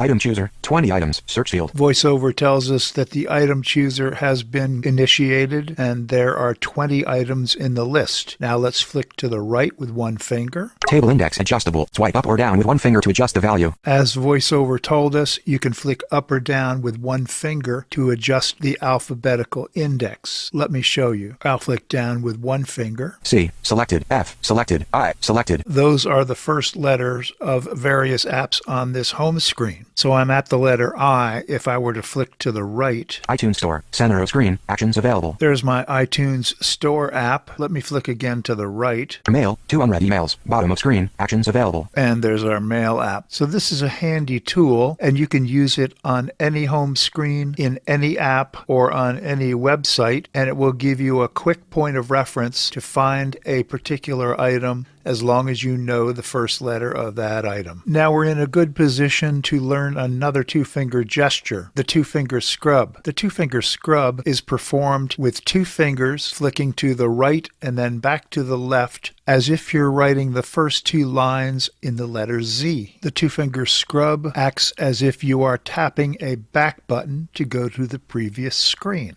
Let me perform the two-finger scrub in our item chooser right now. Closing item chooser. As you heard, it closed our item chooser and set me back to my regular home screen. Settings, App Store, News. Our next two-finger gesture, the two-finger quadruple tap. The two-finger quadruple tap brings up a new screen called Voiceover Quick Settings. You can find more information about Voiceover Quick Settings in your iOS Settings app.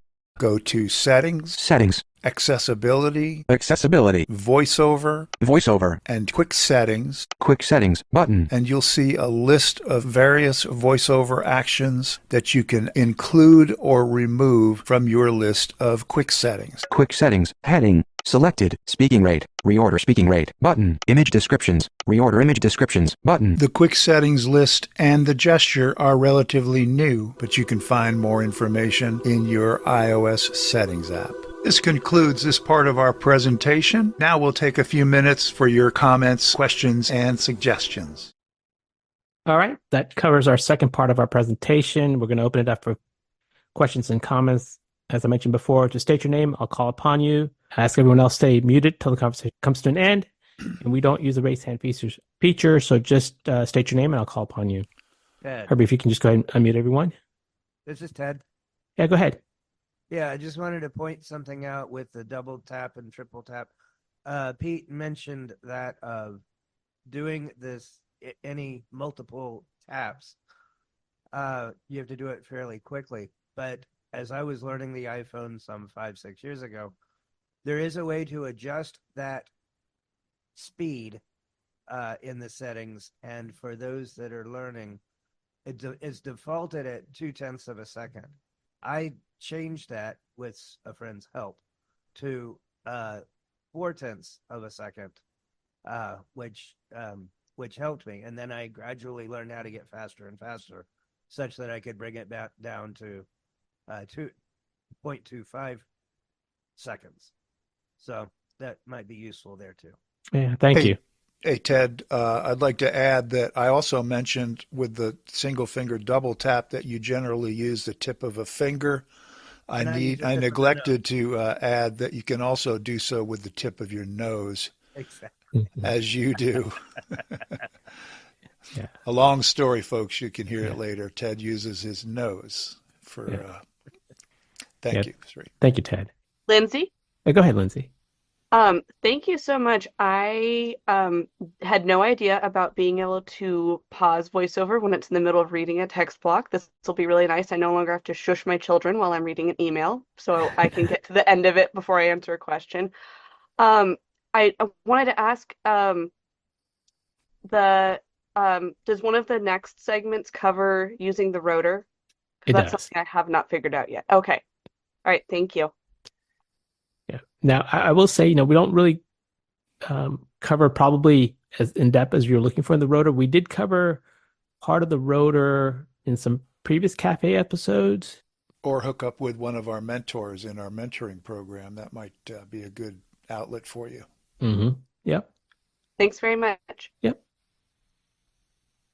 And that is one thing I forgot to mention. We do offer a mentee-mentor program. So if you're new to VoiceOver and you want a one-on-one, we do offer that service.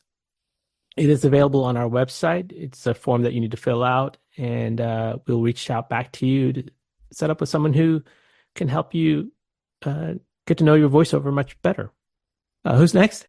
This is John from Canada. Yeah, go ahead, John. I was just wondering if you covered the two-finger double tap and hold in another segment. We don't really cover. Pete, you didn't cover the two-finger double tap and hold, didn't did get you? into that one. Yeah. Sorry, John. Nope. Oh, no, but that's John, okay. you can go ahead and mention what that does. Yeah, so the idea is that when you do a two-finger double tap and hold, it gives you the opportunity to label an unlabeled button. In some apps or websites where something isn't accessible, VoiceOver may just read it as button, in which case when you perform this gesture, it brings up an edit field in which you may rename that button to what you prefer it to be. That is correct. Good Thank you, John, for explanation. mentioning that. Yeah, thanks, John. Who's next? This is Thomas. Yeah, go ahead, Thomas. Yeah, this is back to the two finger tap for scrubbing. I was a little confused when you kind of or do in your settings you're going or wherever you're going, and you pick a setting. And you guys say two finger scrub. Is that flicking it back or to the left or to the right? I mean, So Are you familiar with like alphabets? Yes. So it's basically performing the letter Z or the letter S or the letter N with two fingers anywhere on the screen. And that typically performs the gesture to what we call the scrub. Okay. Which actually takes you to the previous screen. So, for instance, if you have an app open, like your settings app is open, and at the top left is a button that says back. Gotcha. But instead of double tapping the back button, you can do a scrub like Sri described, and that will perform that same action, take you to the previous screen. Thank you, Pete. That makes sense. I appreciate that. You got it. It's just a much easier gesture to perform than trying to find that back button. Saves you I agree. I agree. Thank you. Yes. Who's next? This is John from Canada. Yeah, go ahead, John. I just wanted to add to what you described with respect to the scrub gesture. I guess for people who are familiar with like whiteboards or chalkboards, it's almost like treating your finger like those brushes to wipe away chalk or ink from the board, so to speak. Yeah. It's hence just the word scrub. Yeah, it's more like going left to right, right to left, left to right. It's just any way you do that, as long as you perform that type of a movement, it does a scrub. At least that's been my experience. That's right. All right. We'll take one more question. If not. Yeah, this is Innie. Yeah, go ahead. What is really the difference between the flick and the slide? And so, I'm so trying when you say right and left slide when you were going through. So how you do that different with your finger? Pete, you want to address that? I think I said either flick or swipe, SWIPE, Innie, which is they're exactly the same thing. It's when you flick your finger quickly. So it really is just a quick flick to the right or to the left. Advances you to the next element on the screen or moves you backwards to the previous element. But what's the difference between I wasn't asking about the flick and swipe, about the slide, flick right? and the slide. Yes, thank you. Okay. So I'll just cover the slide. A slide is basically when you take a finger and you touch the screen, when your finger touches an element, it just reads it. So you're just sliding your finger, anywhere on the screen, and everything that you touch, VoiceOver starts reading it. So it's just a way of, we could swipe from one end to the other end, like in my case, like 30 times to get to the other end. But I could just take my finger, just slide diagonally from one top corner to the bottom corner, and VoiceOver will just read off whatever I touch over. You're talking about the slide and touch and correct. slide. Sorry, yeah. So with slide is just you're swiping it very slowly across the glass on the screen. The flick is when you want to just move to the next element, the next icon on the screen, and it's just a short, quick slide. Yeah. I call it like touch and explore. You take one finger and you just touch and slide around to explore what's all on the screen. Did that help you? Yes, thank you. Okay. All right. We're going to go ahead and start the final part of our presentation. So Herbie, if you can just mute everyone, and we'll go ahead and get started. Our final two-finger gesture is just a little bit different. Let's bring in Sri to tell us all about the rotor. Sri?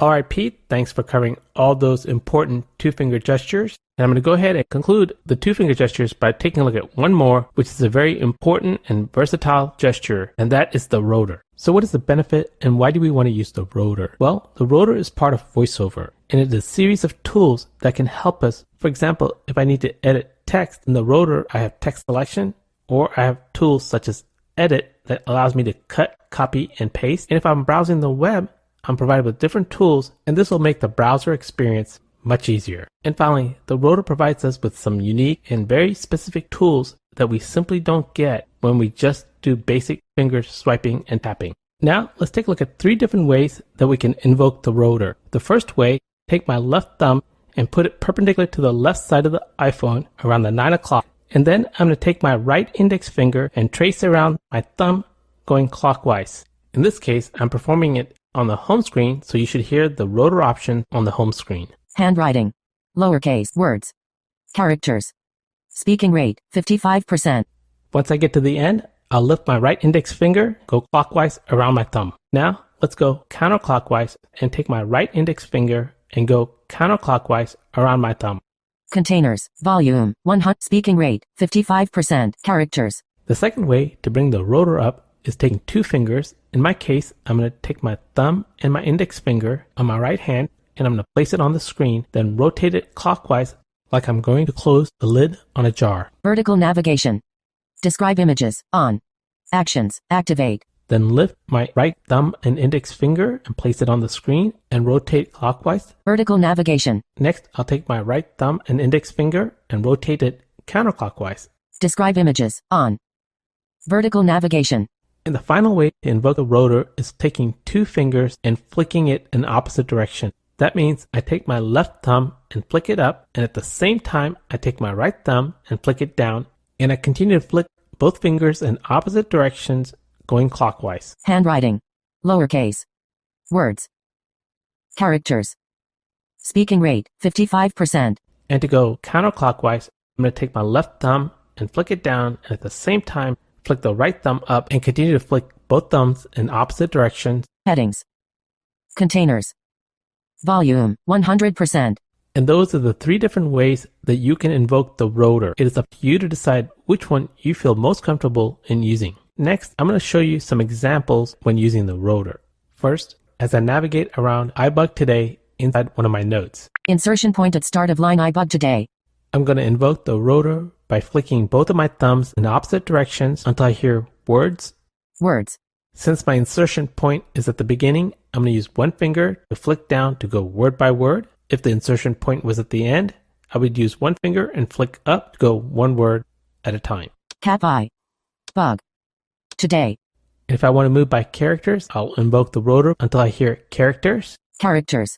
Since my insertion point is at the end, one finger flick up to go one character at a time to the left. Y. A. D. O. T. Next, I want to show you how I can select the word today. I need to invoke the rotor until I hear text selection. Text selection. Now, I want to select the word today. So I'm going to do a one finger flick up or one finger flick down until I hear word selection. Word selection. Since my insertion point is at the beginning of the word today, one finger swipe right selects what is to the right of the cursor, or one finger swipe left selects what's to the left of the cursor. Today, selected. Now that I have the word today selected, let's take a quick look at what options are available inside Edit. Invoke the rotor, I hear Edit. Edit. One finger flick up or one finger flick down, go through the different options. Cut. Paste. Replace. Copy. Let's take a quick look when browsing a website. In this case, I'm inside ibugtoday.org. iBUG Today. Home. Button. Possible text. Email. Link. To easily navigate this website, I'm going to invoke the rotor and go to Headings. Headings. 3 headings. Now I can easily jump through these headings by simply doing a one finger flick up or one finger flick down. Welcome to iBUG Today. Heading Level 1 Main. Landmark. Site Search. Heading Level 1. Contact Us. Heading Level 1. And if I want to browse this website by links, I'm going to invoke the rotor to Links. Links. 21 links. One finger flick up or one finger flick down to go through all the links on this web page. Email. Link. Call. Link. Skip to content. In-page link banner. Landmark. I'm going to go ahead and finish the rotor by showing you how you can select and deselect a rotor and ask Siri to open VoiceOver settings. Settings. VoiceOver. Heading. One finger swipe right until I hear the rotor button, and then one finger double tap to open it. Rotor. Button. Rotor items. Button. One finger double tap on rotor items button to open it. Selected. Words. Actions available. Hopefully you heard VoiceOver say selected. In this case, words is selected. One finger swipe right is going to land on the option for me to move words either up or down. And you can move by one finger flicking up or one finger flicking down and then one finger double tap to select it. But in this instance, it can only go down since it is the first on the list. Reorder words. Button. Draggable. One finger swipe right lands on the next rotor option. Selected. Lines. Actions available. In my case, I have selected lines. But if I don't want it to show up in the rotor, one finger double tap to unselect it. Lines. As you heard, VoiceOver said lines, and now it is no longer available in my rotor. And this concludes the 2-finger rotor. So now I'm going to send it back to Pete, and he's going to show us how to use 3 fingers, or should I say Sri fingers. Thanks, Sri. With that, we'll wind up our two-finger gestures and move on to our next episode. Hi, folks. It's time to talk about three-finger voiceover gestures. Yes, there are several three-finger gestures, and they are the three-finger single tap, three-finger double tap, three-finger triple tap, three-finger quadruple tap. We also have the three-finger swipe up and down, and your three-finger swipe right or left. Now let's take a specific look at each of these gestures, starting with the three-finger single tap. I have my iPhone 13 open to one of my home screens. Flicking with one finger to the right, I'll land on one of the apps on this home screen. Doesn't matter which one. Then I will perform the three-finger single tap, and VoiceOver will tell me the specific location and place on the screen where that focus happens to be. WhatsApp My Chart. I stop on the My Chart app. Now let me perform my three-finger single tap, and let's listen. Group My Chart, row 5, column 4, page 4 of 10, center of screen. There we go. It pinpointed my location. Let's move on. Our next gesture is the three-finger double tap. This should toggle on and off my speech. Okay, the three-finger double tap. 1, 2. Speech off. Now I'll flick around my screen. You'll notice there is no speech, but we still hear the clicking. This is a subtle distinction between turning off and on your speech versus turning off and on VoiceOver, which we demonstrated in a previous episode. Turning off VoiceOver silences all sounds on your phone. Silencing your speech quiets VoiceOver speech, not other VoiceOver sounds. Thus we hear the clicking. Three-finger double tap one more time to turn our speech back on. 1, 2. Speech on. Moving on. Our next gesture, three-finger triple tap. This will turn off and then on again our screen curtain. Screen curtained off. And again. Screen curtained on. Our next gesture is the three-finger quadruple tap, which copies the last phrase spoken by VoiceOver to our clipboard. Let's go over to Facebook, where we can find a fairly lengthy phrase to copy. Facebook, double tap to Stories tray. 6 days ago, Robert Plant said John Paul Jones never knew the band songs by name. Robert Plant and John Paul Jones spent. Now this is a long Facebook post, and it goes on for probably another couple of minutes. But let me pause it right now, and I'll perform my three-finger quadruple tap, and trust me, it will copy the entire Facebook post, even that which we have not yet heard. I'll do that now. 1, 2, 3, 4. That has copied that post to my clipboard. VoiceOver will repeat that post as it has copied it. And again, I will not play it. That just takes too long, and I don't want to use your valuable time. Just trust me that it has copied the entire post. So now it's on my clipboard, which means that I can take it anywhere else and paste it into something like a note or a text message or an email and share it with somebody else or do something else with it that I might choose to do. While we haven't yet reviewed the full process of selecting, copying, and pasting text, rest assured that it is a considerably more lengthy process than this one. Take full advantage of the three-finger quadruple tap because it will save you quite a bit of time. Now let's move on to our next set of three-finger gestures. We'll begin with a three-finger flick up to go down a list. In this case, we're still in my Facebook feed. I will swipe up with 3 fingers straight up the screen. Page 5 of 12. 1 time. Page 6 of 14. 2 times. Page 7 of 14. 3 times. And as you hear, VoiceOver counts the number of rows as they go larger, moving down the Facebook newsfeed. Now let's do our reverse flick. This will be a swipe down with 3 fingers, which will take us back up the list. Page 9 of 16. It's kind of an ironic phrase there. You swipe up to go down the list. You swipe down to go up the list. And now our final 3-finger gesture. This one is the swipe to the left or to the right with 3 fingers to move us up or down the page number among our iPhone home screens. Let's demonstrate. I'm on my home screen, and I happen to be on page 4 of my home screen. WhatsApp. Double tap to open. The top left element of which is WhatsApp. I'm going to start by swiping from left to right, which will go backwards through my home screens. Page 3 of 10. USA Today. News. Personalized. Down to page 3, and I'll continue doing that. Page 2 of 10. Translate. And now I will reverse my direction by swiping from right to left with 3 fingers. Page 3 of 10. Page 4 of 10. WhatsApp. Page 5 of 10. Amazon. Climbing back up my home screen, all the way back up to page 5, where Amazon is my top left application. So there we have our 3-finger swipe to the left and to the right to move us up or down our home screens on our phone. And this concludes our overall discussion of the 3-finger voiceover gestures in iOS. We've covered our 1-finger, 2-finger, and 3-finger gestures, which brings us to our 4-finger gestures. In this episode, we'll cover the 4-finger single tap and double tap, along with a 4-finger flick to the right and left. First, our 4-finger single tap. As you become more familiar with using your iPhone, you'll find that there may be more than one command to accomplish the same end, and some of those commands are more efficient or quicker than others. Well, the 4-finger single tap is just such a command. As you utilize your iPhone, you may find yourself at the top of a list when you needed to be at the bottom, or vice versa, or at the very bottom of a screen, but you needed to go back to the top. That's easy, you say. We just learned that gesture. You merely flick to the right or flick to the left until you get to your destination. Of course, depending on how long that list is or how big that screen is, you may get carpal tunnel syndrome in the process. Well, the 4-finger single tap can help you in either scenario. Let's go to our iOS settings app, where I can demonstrate how this command will save you some flicking. Settings. Here's my settings app. Single finger double tap to open it.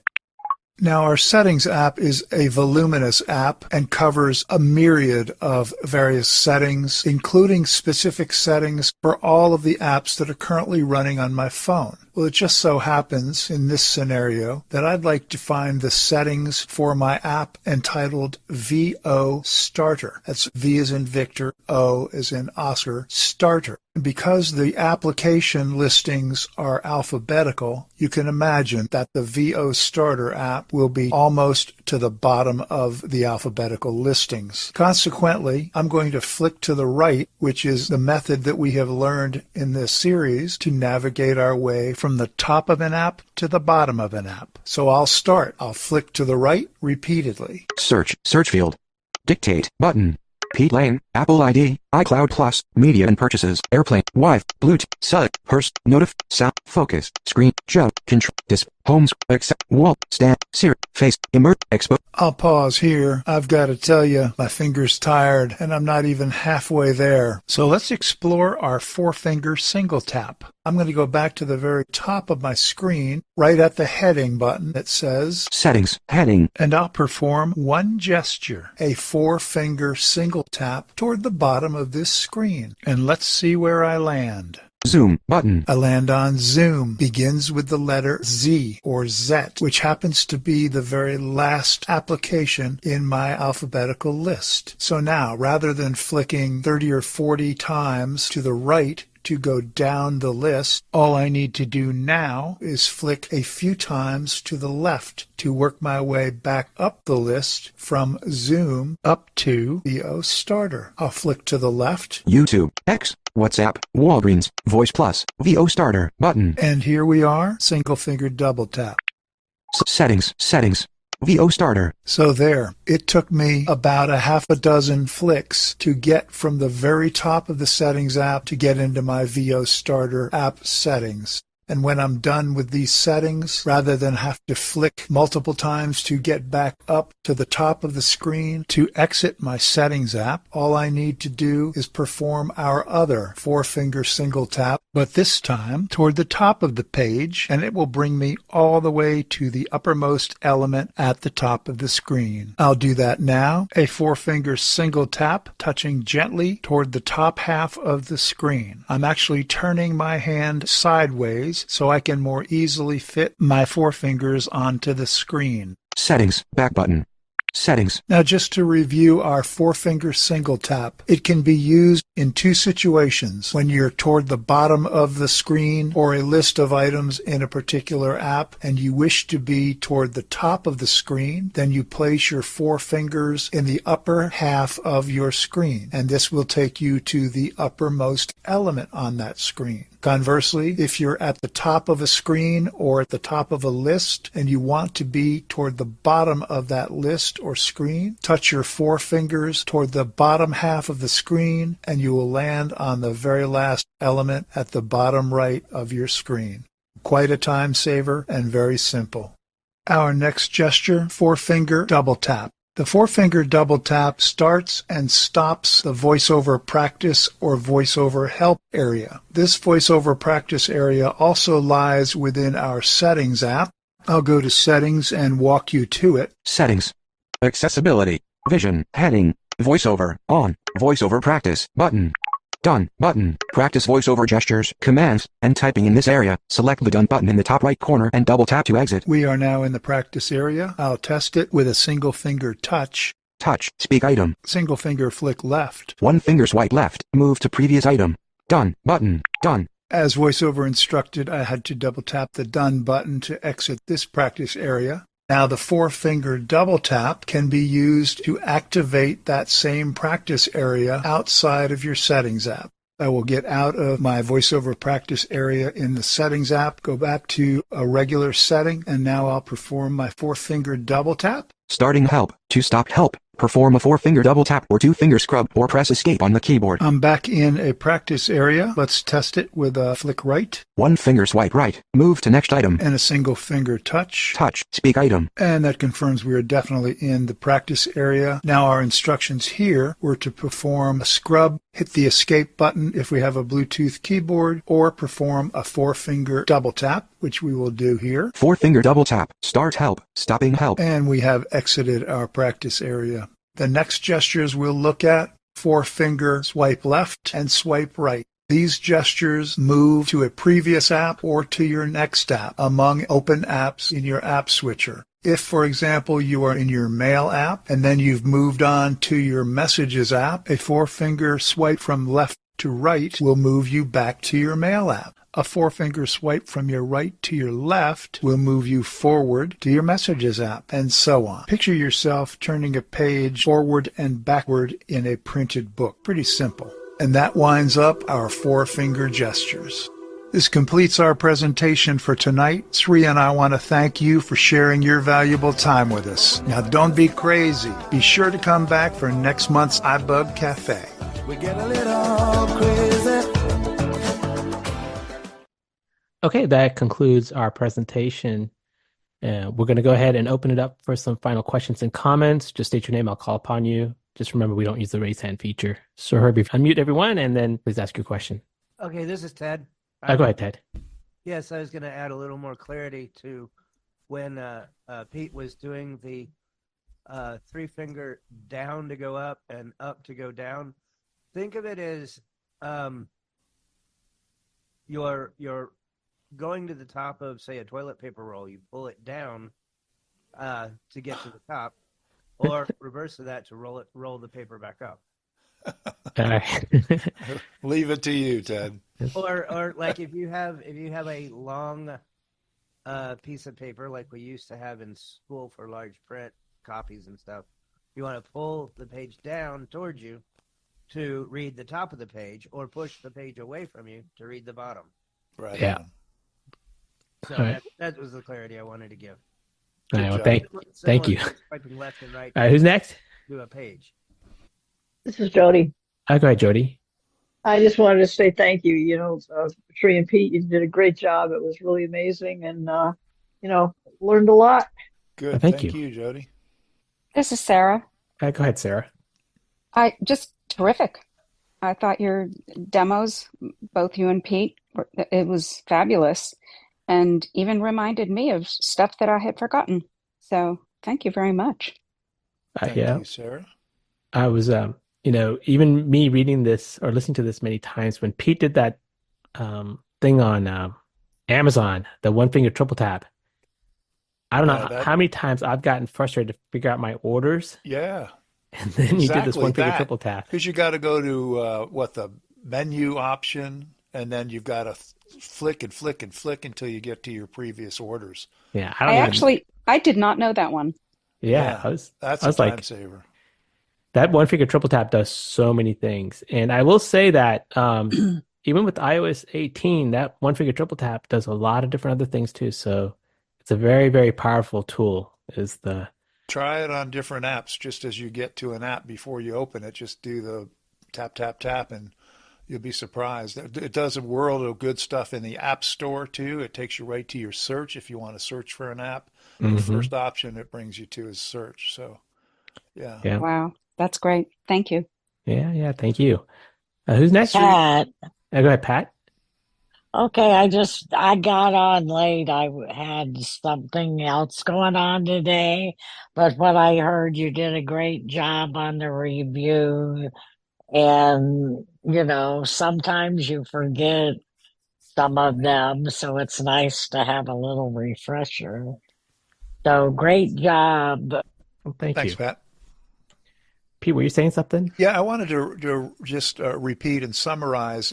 Do you know the cafe number that we just did that we're on now, Sri? We are on 112.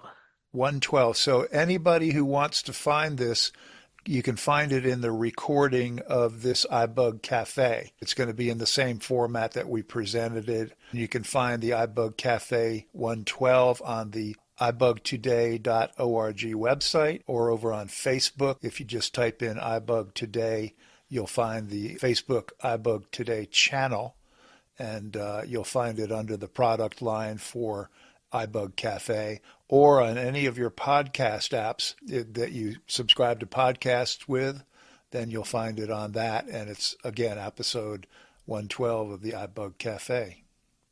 Yeah, it's thank intended to be used. So feel This free is to use it. Terry. Hold on one second, Terry. Go ahead, finish, Pete. Oh, yeah, I'm done. Thank you. Okay, yeah, go ahead, Terry. Oh, sorry. No, it's okay. YouTube, we should be able to find it there at some point as well, right? Yes. Didn't I say YouTube, or did I said Oh, Facebook, I guess? I meant yeah. YouTube. Sorry. Well, we may try to put the link on our Facebook page so that people can access it that way too. That's something It's a good idea. Yeah. we can definitely do that too. But yeah, I meant YouTube. Sorry. Thank you, Terry. Okay.